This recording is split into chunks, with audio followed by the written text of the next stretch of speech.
Fill in the blank. You're not getting any younger, so be who you are and don't be embarrassed. Hey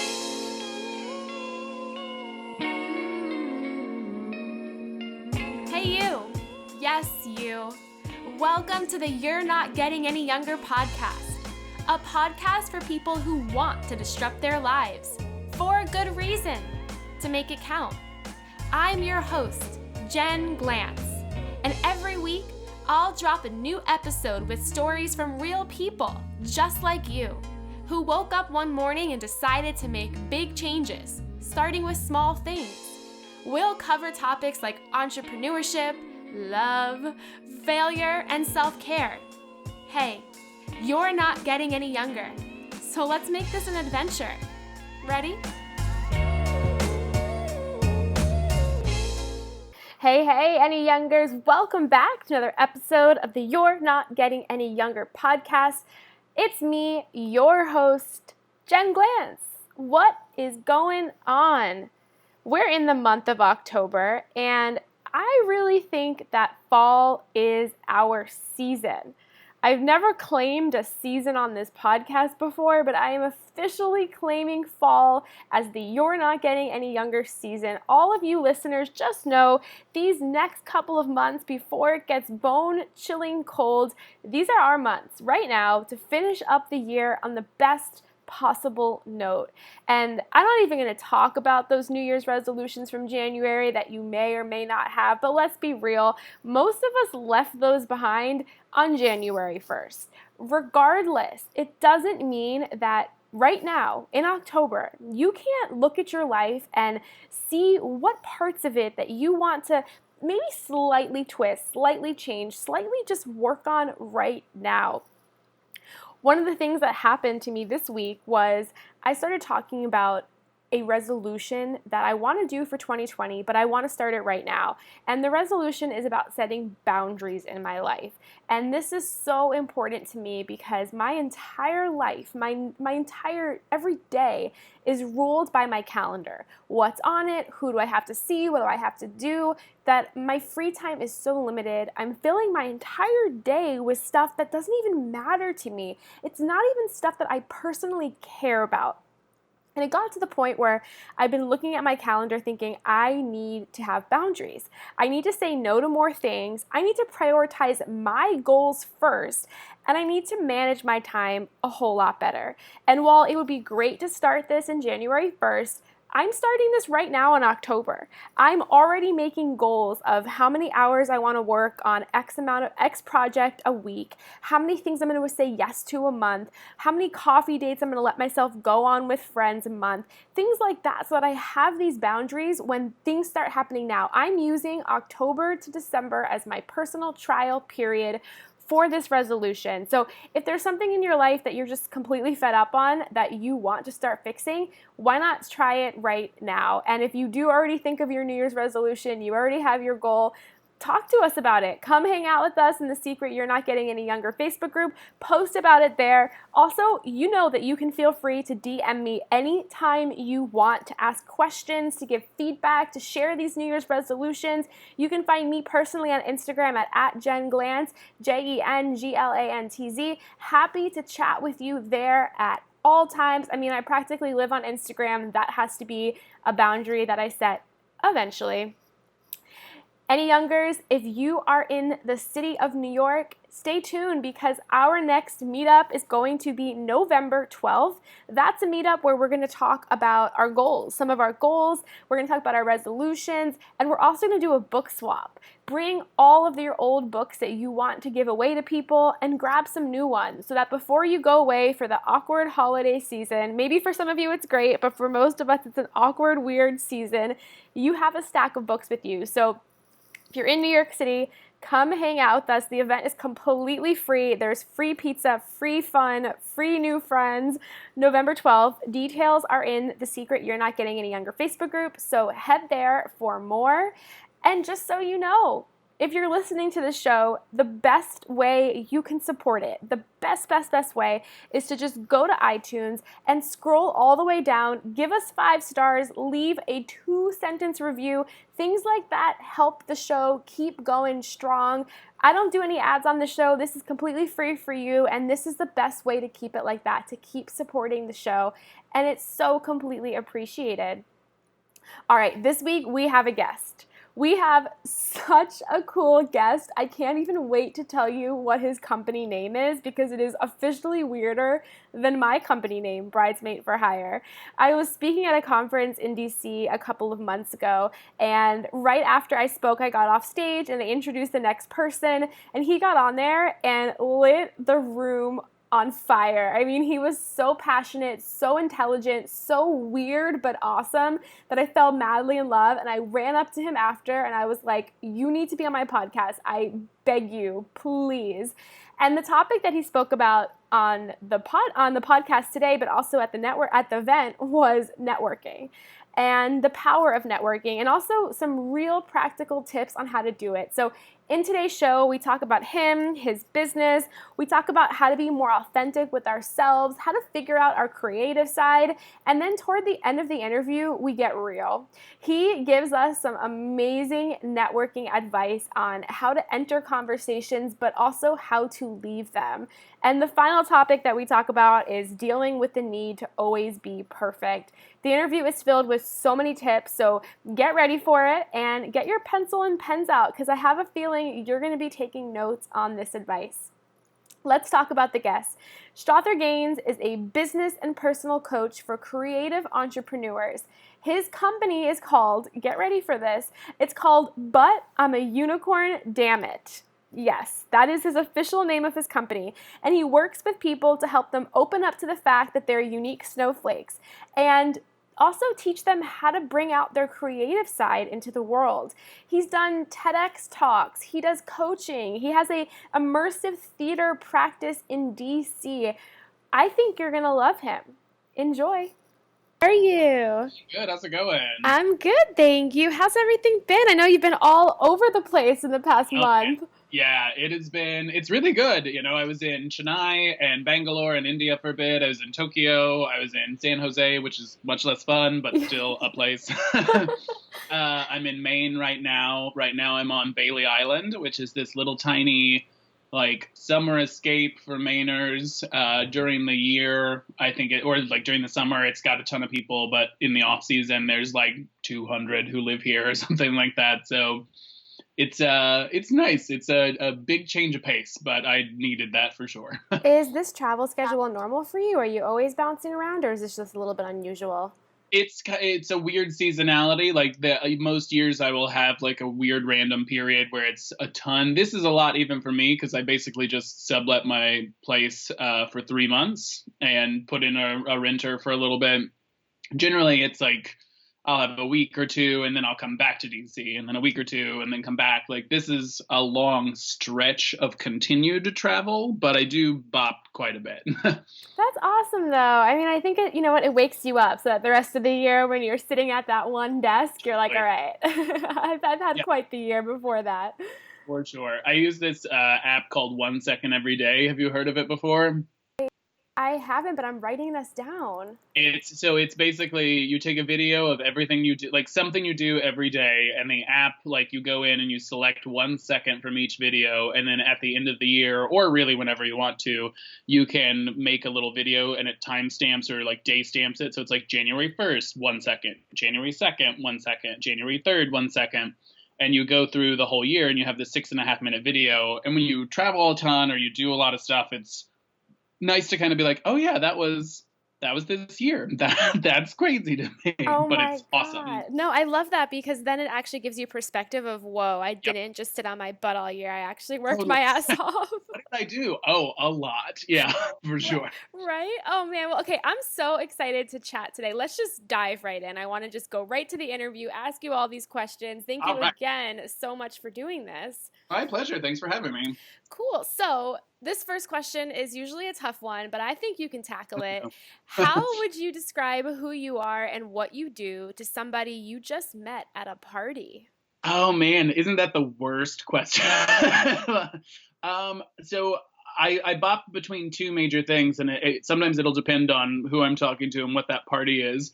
The sexier answer is I run an immersive theater company or an experiential design firm in Washington D.C., and then that usually continues on with, well, what is that, and how do you do that, and that's a fun one. And then if I'm at a different type of event, I'd talk more about the speaker, trainer, facilitator side of things. So sort of the facilitator for hire, content producer, business coach. I saw a term multi hyphenate a little while ago, and I was like, yeah, that's it. So multi hyphenate, I love the freedom of that because you can be all things. The whole concept of I contain multitudes. Why not let it apply to your career too? Oh, I completely believe in that. I mean, I feel like I am 12 different things at all times and I'm proud of it. And this is one of the things that you often help people with. So a big part of what you do is that you help people integrate their professional and then their creative selves. So tell Yeah. us more about why that's so important because a lot of people I meet when I ask them what do you do, they're like I'm an account manager, but that's just like one part of their entire self. So why is that so important and how can we do more of that?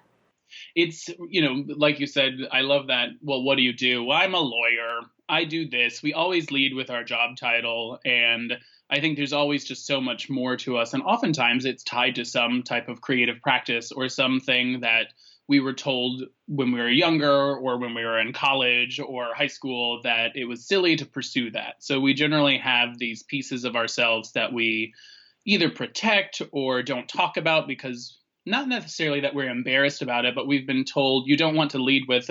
I always come back to the experience I had with an ex's friend group of mine, and they, I just moved to the city, and they were all sitting around. They'd all gone to MIT.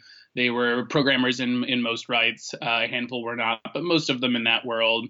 They're like, "So what do you do?" And I was like, "Oh, I'm a director." And they're like, "Yeah, but like, what do you really do?" And it's like, oh, that's such a stab to the gut to have part of what you care about and part of what you focus on sort of invalidated. And, it's usually that creative side that we start to negate or stop talking about. And I think that it's actually such a huge clue into who you are and what you care about and what you have to contribute to the world, or what are the things that you want to produce or create, or what are the things you would spend time doing regardless of if you got paid. And not to be trite about that, because I think artists should be paid. It's one of our main missions at TBD Immersive is finding ways to use these skills and actually make money as performers or using those skills in different ways. But I think that we're overcoming a huge bias that we have to fight against from childhood on that says that's not the important part of you. That's something to take away. And I think when you really step into all of the things that you are in that multi hyphenate beautiful way, then it allows you to be more authentic and more comfortable in every scenario, whether it be an expressly creative one, or it be the boardroom, or it be in a meeting or a networking event.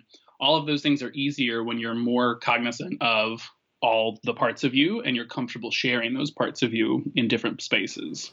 Amen to that. I mean, I think anyone in the creative world who has said, "Oh, I'm an actor, I'm an artist, I'm a this," people are like, "Yeah, but like, what do you do 9 to 5?" And it's so frustrating. Like when I tell people I'm a writer, they're like, "Okay, but do you know how hard it is to make money as a writer?" I'm like, "Yeah, but can you just No, I'm not familiar. Thanks. right?" Like, yeah, I do have bills too, but it's like I think you're so right. We've been trained to lead with that professional title when we are so much more. And for a lot of people, they don't know what that more is. So, Yeah. okay, you have a company. It has a really freaking cool name. So, I want you to talk about the name of your company and how you work with people so that they can figure out their own uniqueness. Yeah, so my company name is But I'm a Unicorn, Damn It. And I got a call from the IRS after I had registered everything, and they were like, "Hello, can we speak with Mr. Gaines?" I was like, "This is he." And like, "Hi, we were just calling because we are certain we have some paperwork wrong or something has gone off the rails. We just wanted to confirm the name of your business." And I was like, "It's But I'm a Unicorn, Damn It, LLC. The EIN is blah blah blah." And they were like, "Oh, well, have a great day." Oh my God.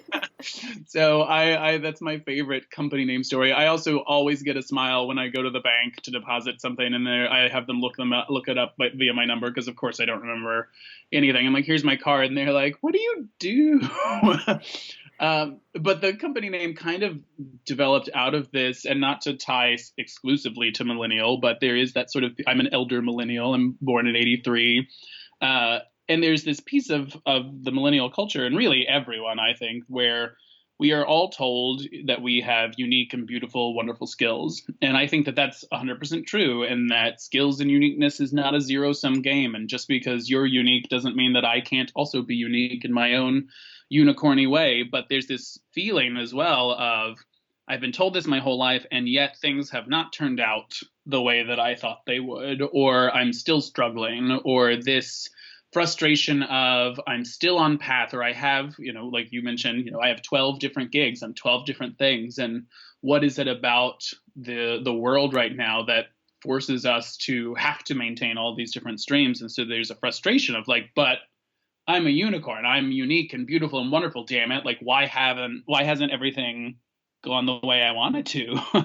And it's not always, I would say very seldomly a personal failing, but it's just something that we have to put some more attention to. So how do we structure your goals? How do we, identify where you're going? What are your priorities? Where are the boundaries? What's the outcome you actually want as opposed to what you think you should want? In coaching, we call it shooting all over yourself. Where are the places in your life that you are saying, well, I should do this or I should do that, but it's not actually the thing that lights you up? And in order to know if it's the thing that actually lights you up, you have to do all of this introspective work.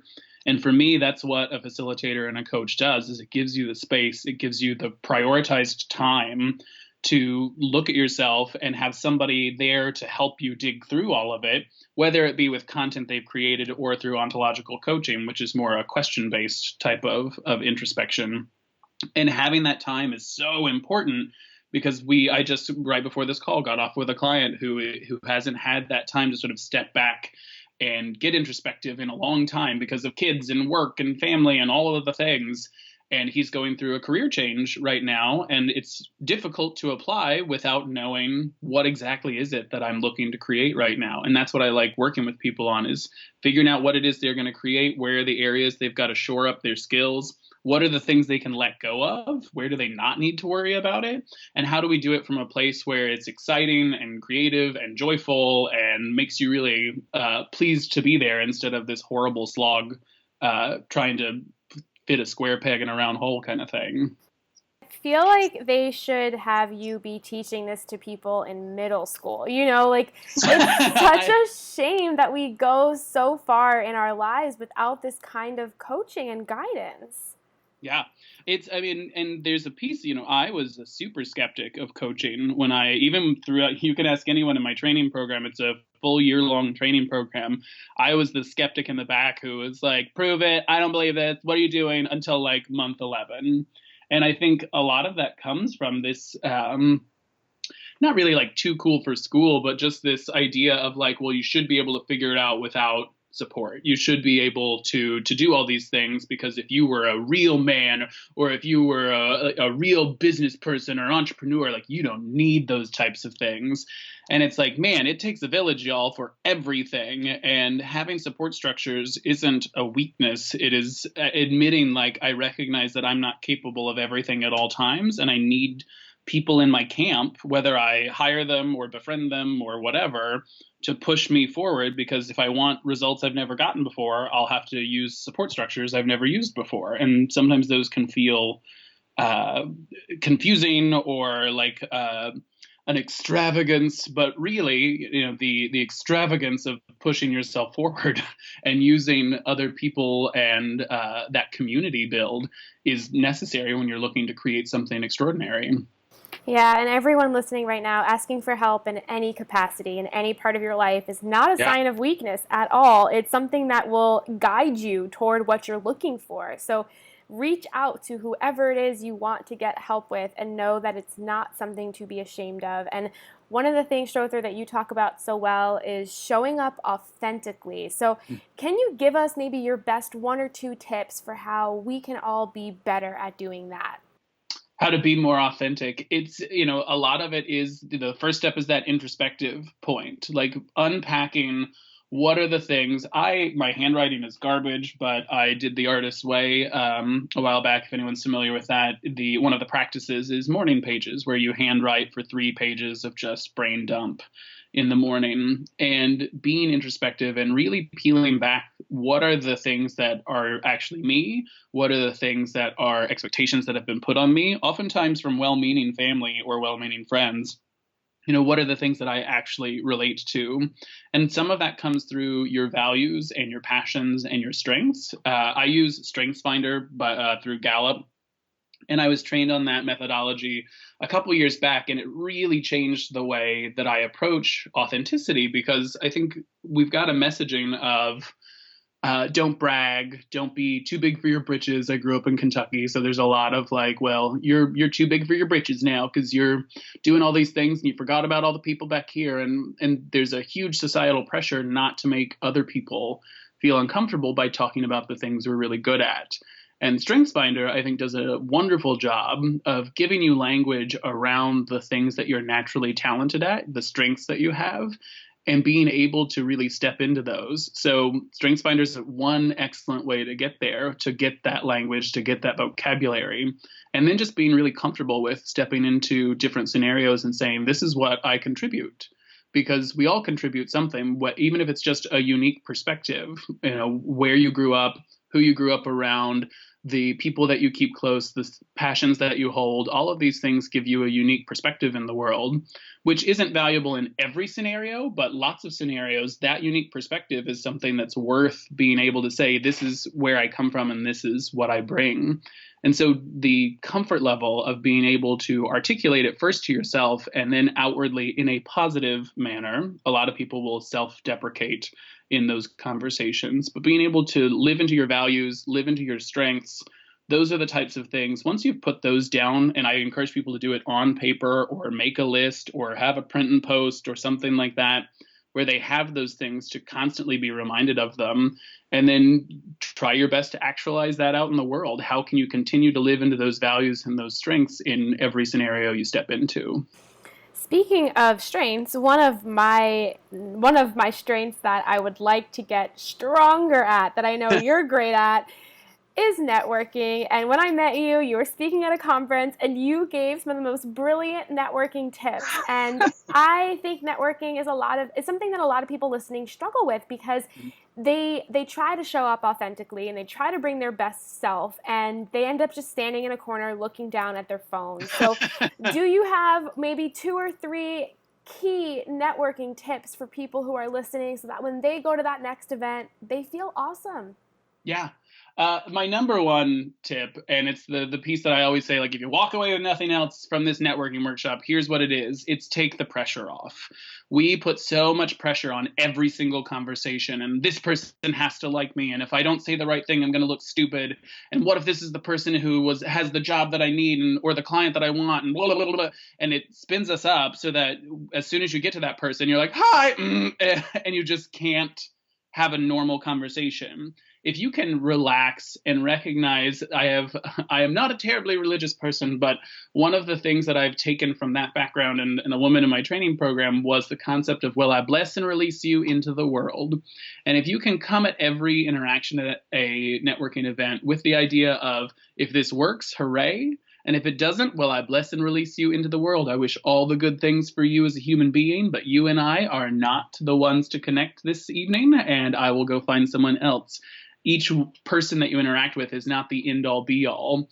Even if you like threw up all over the person and ran out, the next day you could go to another networking event and it would still be fine and no one would know that. It'd be an embarrassing story for you, probably a fun one to tell at a party, but it's not going to ruin your networking. The other piece that everyone always asks me is, how do you break in? You show up and it's all like a sea of backs turned to you, or groups that look like they're having fun and don't need anyone else to come in. And this comes across as trite, and I don't mean it as such. I ran a networking event called Network Under 40 for multiple years in DC, so I've watched events take place. I've seen people communicate and talk to each other, and this is not meant to be the super simple answer, but sometimes it's the super simple answer that is the one to use. going to people and just saying, hey, do you mind if I join you, actually works. Rather than doing that weird, awkward hover behind them where you're trying to hear something that maybe you know something about so you can insert yourself into the conversation, just going up to an existing group or a single person and saying, hey, do you mind if I join you? You're at a networking event. Fingers crossed, they would like you to join them. And if they don't, place and release them back into the world. Okay, I'm sitting here hysterically laughing because I'm the one that like hovers and is such a creep, and then it comes off even worse. But you know what? I was at a concert the other night, like a little tiny concert, and a bunch of me and my friends were dancing, and this woman walked over to us and she was like, "Hey, do you all mind if I dance with you? I'm just by myself." And I thought that that was the coolest thing in the Right? world. Rather than her just like creepy, like dancing on the side, she's like, "Hey, like, do you mind if I just join you?" And I wanted to hug her and be like, "You are a badass for just saying Right? that. You're right. You're totally right." And it makes people feel really comfortable with you. If you're like, do you mind if I join you? I think that is your reaction is the natural reaction where people are like, awesome, thank you so much. If you do it with that person, anytime you go to a networking event, if it's you, sometimes you'll feel this way, but you can look across the room and there are always people who are there by themselves, sitting by the bar or standing in the corner trying to make their plan of attack.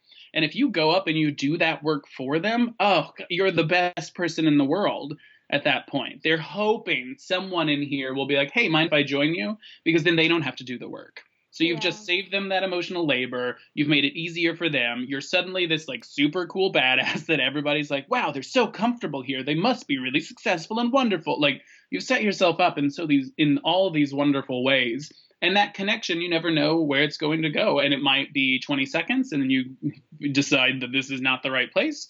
Or it might be your next client or your next job or your next best friend or your spouse, or all sorts of things can come from these connections. And, you never, I think that's another tip for networking is try not to come in with too much expectation or making something be this has to happen or I've been a failure, because you never know how things are going to pay off in the long run. You never know who people will be connected to, where you will see them, what will come up later. So going in and being like, I only want people who are clients of mine really limits you when it comes to authentically connecting. Connect with the people that you connect with. And if you're having a great conversation, don't feel like you have to be like, well, I've spent too much time with this person. I need to go and find more people because I know I'm at a networking event and I have to pass out my business card to 20 people. Like, no, find the one person. When you connect with those people, really stay with them and don't necessarily be hooked onto only people in this industry or only people with access to CFOs. Like that's going to limit who you connect with, and you can never predict how it's going to pay off in the long run. Okay, so then what is your exit strategy if you are talking to someone and the conversation is dying down a little bit, or you just do want to go explore? What is the best exit strategy that doesn't make it uncomfortable or awkward? So I've got two. I've got the easy one and I've got the master move. The easy one that you will never be called on, and I ran these events and people are like, really, really, really, really. I always say, do you know where the restroom is?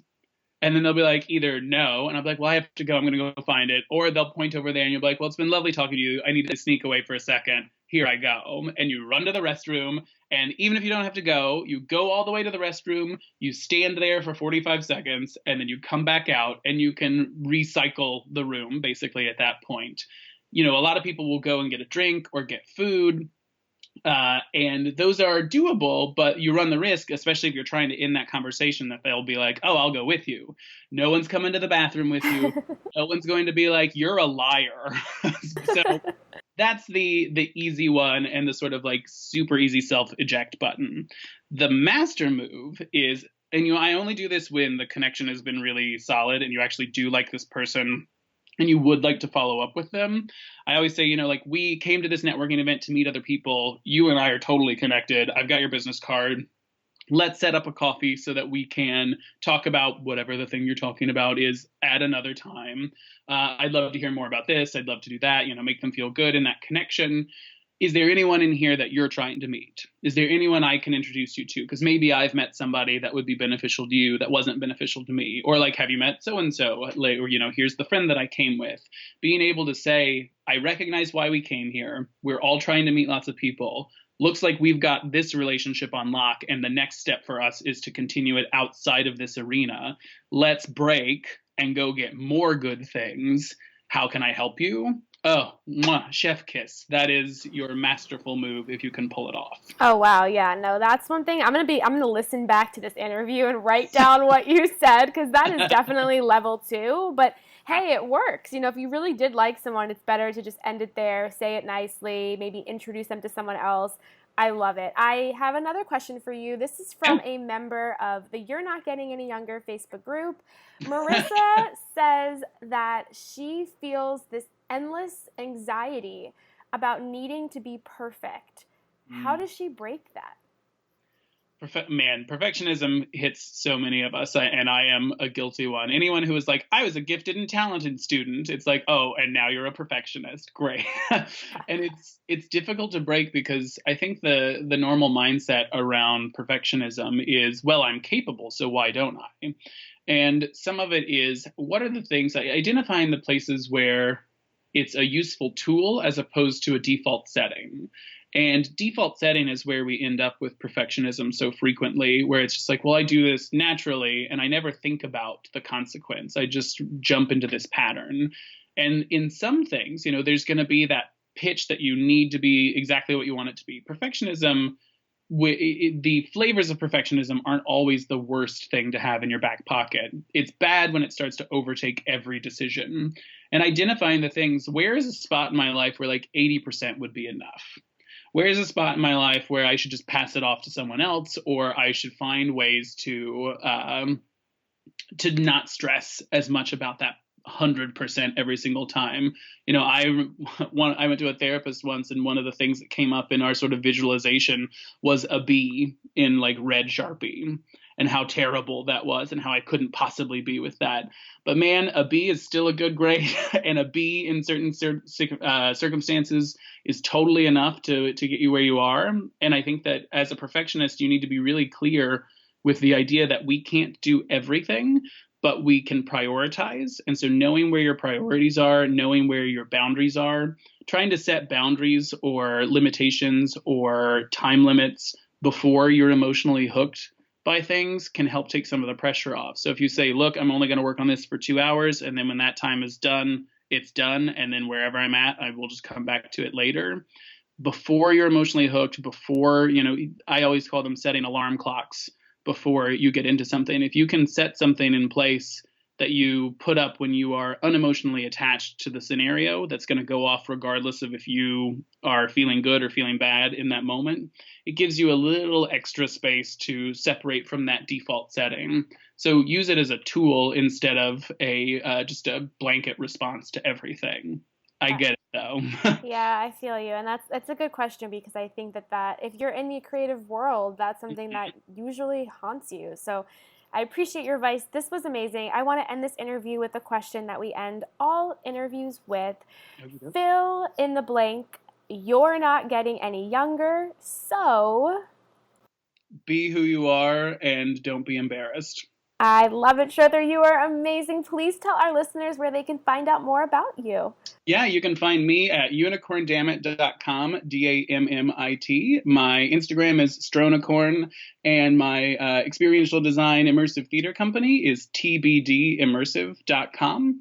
I'm easy to find in really Google, because Strother is not a common name. So if you type in STROTHER, you'll find some component of me out there. Love it. Thank you so much for being on our show today. This was awesome. Oh, my pleasure. Thanks for having me. Hey, you. Thank you for listening to the You're Not Getting Any Younger podcast. There are hundreds of thousands of pods out there, so thank you for listening to this one. You can find the show notes for this week's episode up on our website, anyyounger.com. Subscribe, rate, and review the You're Not Getting Any Younger podcast on iTunes so that other ears around the world can listen too.